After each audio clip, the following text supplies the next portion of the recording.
भूतिया ऑटो वाले की कहानी।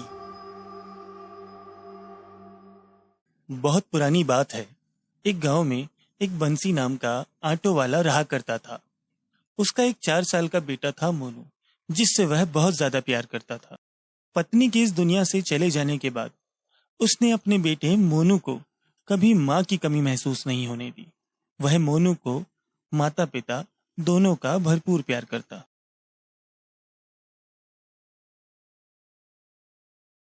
जया, आज हमारे बेटे का जन्मदिन है। आज हमारा बेटा पूरे 5 साल का हो गया है। मैं तुम्हारी कमी तो कभी पूरी नहीं कर सकता, लेकिन पूरी कोशिश करता हूँ कि हमारे बेटे को कभी किसी चीज की कमी महसूस ना हो। उसी समय पड़ोस के रामू काका बंसी के घर आते हैं। मोनू बेटा, जन्मदिन की ढेर सारी शुभकामनाएं। ये देखो मैं तुम्हारे लिए क्या लाया हूँ।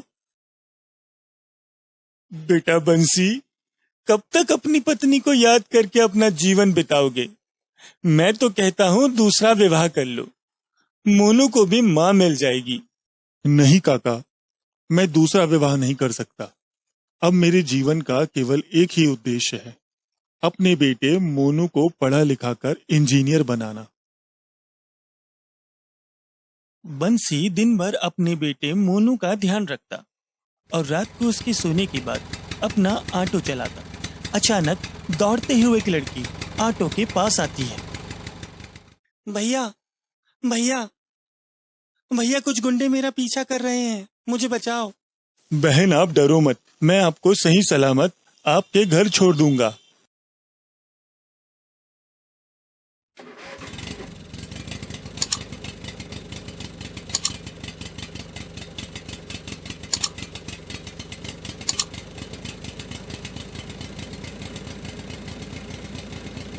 बंसी इसी तरह रात में अकेली लड़कियों व महिलाओं की मदद करता और रात में मुसाफिरों को अपनी मंजिल तक पहुंचाता और उससे अपना परिवार चलाता।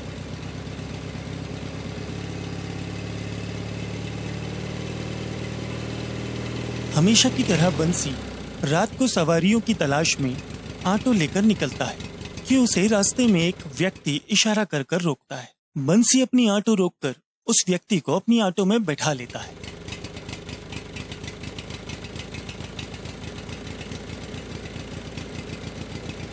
आगे चलकर रास्ते में बंसी उस मुसाफिर से पूछता है, साहब, आपको कहाँ छोड़ना है? मुझे पुराने बस स्टैंड के पीछे छोड़ दो। बंसी रास्ते में ऑटो चलाते चलाते पीछे पलट कर देखता है कि पीछे बैठे मुसाफिर के हाथों में खून से लथपथ चाकू है, जिसे देखकर बंसी घबरा जाता है और आगे जाकर ऑटो रोक देता है। मैं आपको इससे आगे लेकर नहीं जा पाऊंगा। मगर ऐसा क्यों? क्या हुआ? मैंने आपके हाथों में खून से लथपथ चाकू देख लिया है। बंसी के मुंह से यह बात सुनकर वह व्यक्ति समझ जाता है कि कहीं यह बात बंसी जाकर पुलिस को ना बता दे। इसी डर से वह उसी चाकू से बंसी को भी मार डालता है और वहां से भाग जाता है।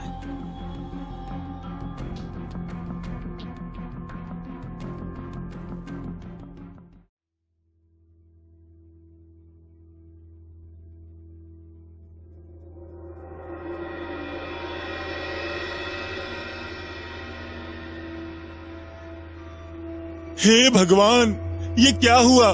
मैं तो मर गया। अब मेरे बेटे का क्या होगा? मेरे सारे सपने मिट्टी में मिल गए।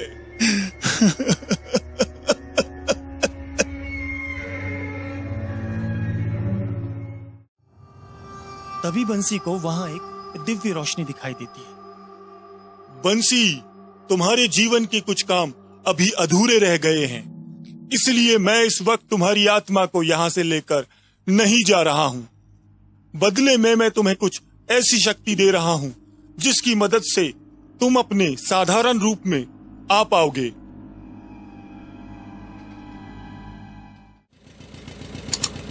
बंसी अपना रूप बदलकर पहले की तरह ऑटो चलाने लगता है और इसी तरह कई साल बीत जाते हैं।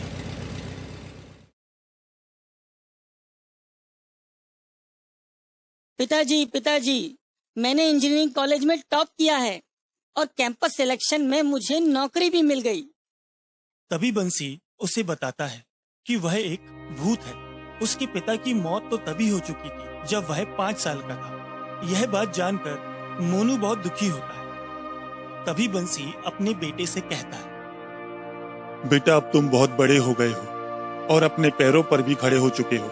अब तुम्हें मेरी जरूरत नहीं है और अब मेरे जाने का वक्त करीब आ चुका है।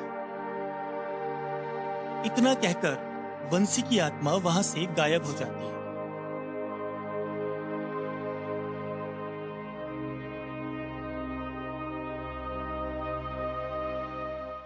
कुछ साल बाद मोनू काम के सिलसिले से अपने शहर वापस आता है। आटो,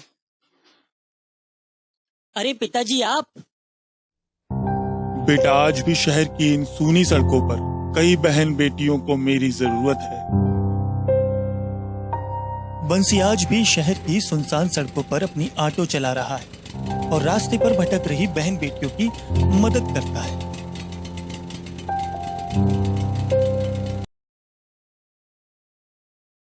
ग्राम बीसापुर के समीप एक जैतपुर नाम का छोटा सा गांव था, जहां पर मक्खन लाल नाम का एक लालची मुनीम रहा करता था। मक्खन लाल इतना लालची था कि वह हर जगह अपना मुनाफा ढूंढ ही लेता। मक्खन लाल के यहाँ एक श्यामा नाम की गाय थी, जो बूढ़ी होने की वजह से अब दूध देना बंद कर चुकी थी।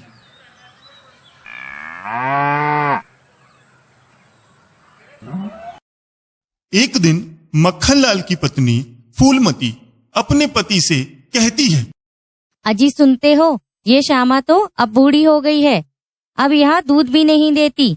इसे तो रोज घास खरीद कर खिलाना भी अब महंगा लगने लगा है। हाँ भाग्यवान, तुम बिल्कुल सही कह रही हो। ये गाय तो अब हमारे किसी काम की ही नहीं है। रोज रोज इसे चारा खिलाने से अच्छा है कि मैं इसे कल जंगल छोड़ आता हूँ।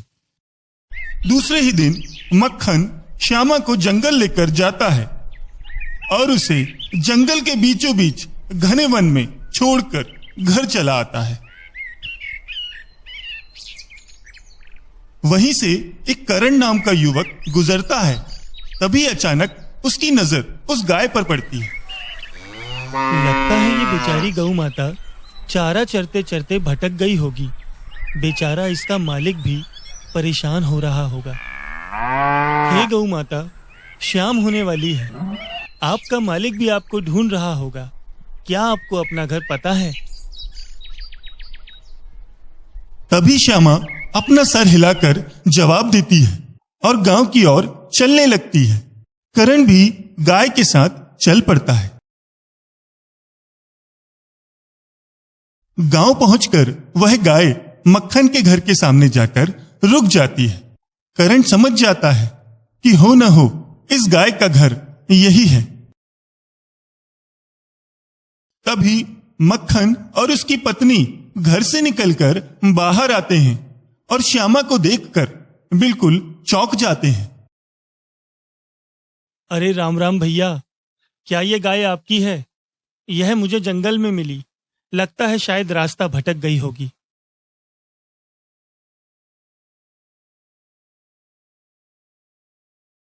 हाँ भाई, ये गाय मेरी ही है, लेकिन यह जंगल में भटकी नहीं थी, बल्कि मैं खुद इसे जंगल छोड़ आया था।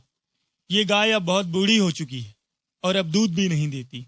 हम अब इस गाय को अपने घर पर रखकर भला क्या करते, इसलिए मैं इसे जंगल छोड़ आया। क्या कहा? तुमने इस बेजुबान पशु को घर से निकाल दिया और ये भी नहीं सोचा कि इसका क्या होगा? जंगल में इतने खतरनाक खतरनाक जानवर हैं, वे इसे मार कर खा जाते। तूने इस बारे में बिल्कुल भी नहीं सोचा। अरे तुझे इतना ही प्यार आ रहा है इस गाय पर, तो ले जा इसे अपने घर और पाल इसे। करण उस गाय को अपने घर ले आता है। श्रद्धा, ओ श्रद्धा, जरा बाहर आकर तो देखो मैं तुम्हारे लिए क्या लाया हूँ। अरे वाह, हमारे घर में गौ माता, ये कहाँ से लेकर आए आप? तभी करण अपनी पत्नी श्रद्धा को इस गाय के साथ हुए अत्याचारों के विषय में सब कुछ बताता है।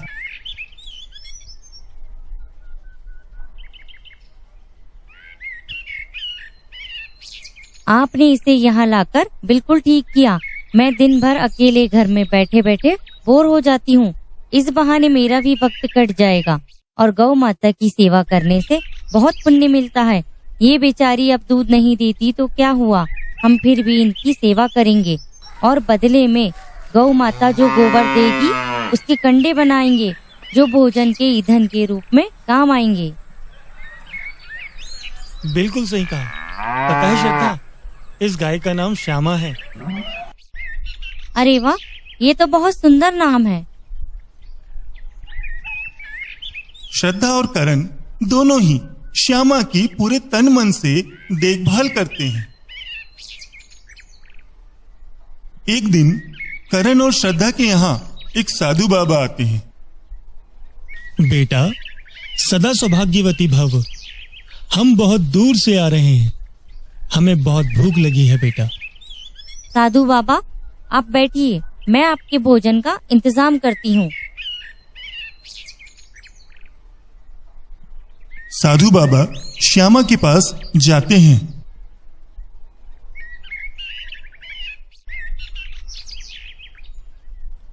हे गौ माता, आप अपनी कृपा इस परिवार पर क्यों नहीं करती?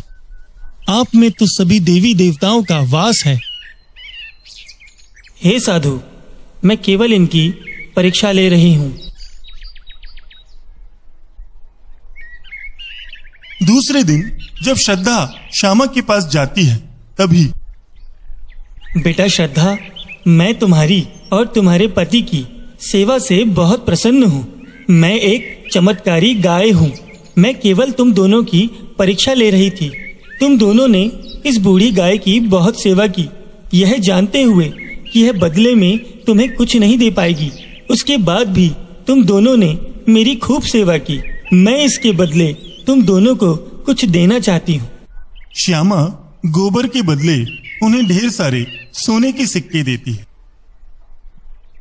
तुम्हें जब भी धन की आवश्यकता हो मुझसे कह देना, मैं हमेशा इसी तरह तुम्हारी मदद करूंगी। जादुई गाय श्यामा की कृपा से अब करण और श्रद्धा बहुत धनवान हो जाते हैं और खुशी खुशी अपना जीवन जीने लगते हैं।